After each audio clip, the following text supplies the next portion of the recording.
Hey everybody! Thank you all for coming. Sunday afternoon, matinee, the Hitcher. A lot of people ask me all the time. First of all, I've been in probably, I stopped counting at 200, but I think we're up to 250 productions. And I started when I was a wee lad. E.T. was my first picture.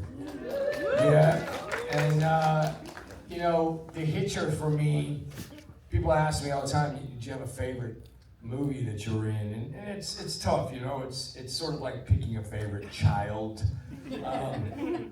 But if, I would say this is the most defining movie that I was a part of. It was something that up until this point I had done a lot of ensemble pieces, Red Dawn, The Outsiders. But this was the first picture that I really carried, and I was surrounded by award-winning and award-nominated actors. Of course, the amazing Rutger Hauer, who's phenomenal in this. Rest in peace, brother. We love you, man. I'll tell you a quick story about Rutger in a second. Jennifer Jason Leigh has been nominated for multiple Academy Awards.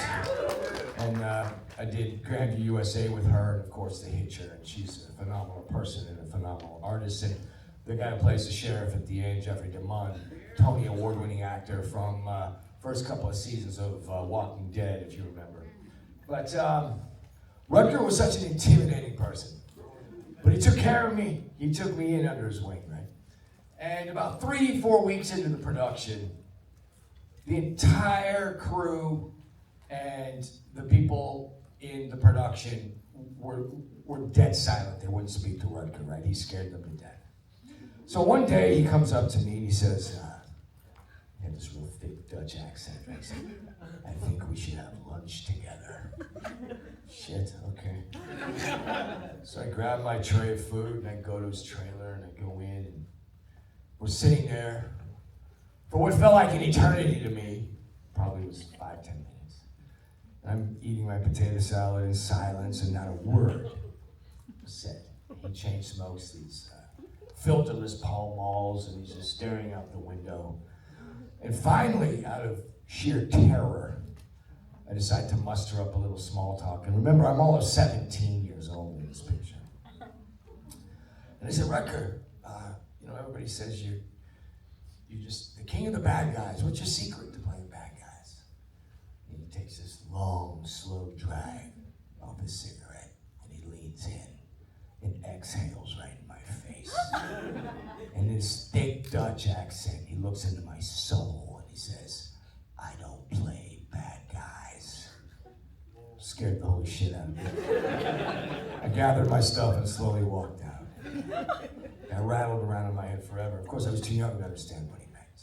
Then about 25, maybe 30 years later, I got an opportunity to play my first villain, a show called Criminal Minds. I played the Reaper. And I started thinking a lot about what Rutger had said. And finally, it made sense to me. Rutger didn't play your cliche, mustache curling, bad guy that knew he didn't die till page 90, so he would laugh in the face of a hail of bullets and was fearless. What made Rutger such a fine artist was his ability to take a flawed character, some may call psychotic, a demon, and he could inject that character with humanity. And he would show all emotions. He wasn't afraid to show fear, to show love, but most of all, to show empathy. When he was torturing you, he had this brilliant way of feeling bad for you as well. And that's what makes him absolutely terrifying. And I took that, once I rediscovered that info and really thought about what he meant, and I applied it to my role in Criminal Minds. And it was quite effective. Not that I wanted to toot my own horn, but I've been voted multiple times the best villain ever in a 15-year run of Criminal Minds.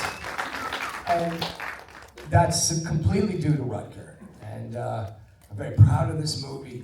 I'm so glad you're here to see it on the big screen. Thank you for joining me. I'm going to hang out for a while. I do have to travel today. We've been on a crazy run. We've got to be somewhere by tomorrow morning. So I do love this piece. Again, if I had to pick a favorite, it would probably be this one. It's sort of a coming-of-age movie, but it's so much more than that. The cinematographer, John Seals, who shot this, went on to win an Academy Award for his next film called Witness, and he became one of the biggest cinematographers in the world, working with George Miller on the Mad Max series that just came out recently, and just a brilliant, brilliant crew all together. So, without any more speech, let's roll the footage, and I hope you all enjoy it. And again, from the bottom of my heart, thank you all for coming. It's a pleasure to meet all of you. Katie, Leigh, love you both. Thank you. John Ryder, come up here, man. Come up here. Come up here. Okay. Look, we got John Ryder in the flesh. All right. Good luck. Good luck. Right? My smart kid. Unbelievable. Thank you for going the distance. And again, I hope you all enjoyed the film. Thank you, okay? Pleasure.